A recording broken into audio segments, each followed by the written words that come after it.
Ça y est, tout est prêt pour ta reconversion pro, tu n'as plus qu'à passer à l'action et c'est ce qu'on va voir dans cet épisode.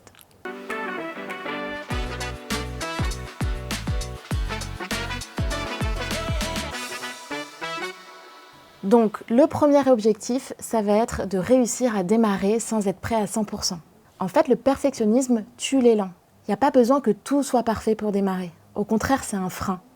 Donc l'objectif, ça va être de préparer un plan d'action et pourquoi pas commencer à écrire son premier post LinkedIn ou à s'inscrire à des événements ou des ateliers pour rencontrer de nouvelles personnes et parler de son projet.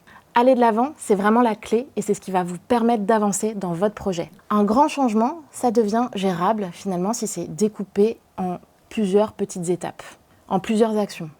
Par exemple, plutôt que d'avoir l'ambition de réaliser tout votre plan de communication en une journée, pourquoi pas le découper étape par étape, comme créer vos premiers posts Instagram par écrit, créer vos premiers visuels, et tout ça, vous le cadencez dans la semaine, journée après journée, étape après étape. Et vous allez voir, c'est d'autant plus digeste et vous allez vraiment pouvoir avancer.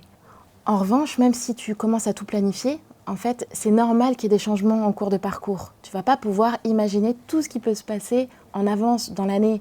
Donc tu vas devoir en fait avancer en marchant, réévaluer, refaire, défaire. Et puis c'est finalement ce qui participe aussi, toi, à ton avancée quotidienne et de t'adapter à ton marché, à tes clients et à tes envies de projet.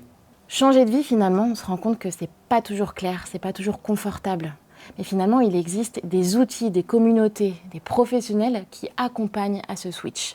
Pour certains, ce premier pas mène à l'envie de se lancer en freelance. Et ça pourrait bien être l'objet d'une prochaine mini-série.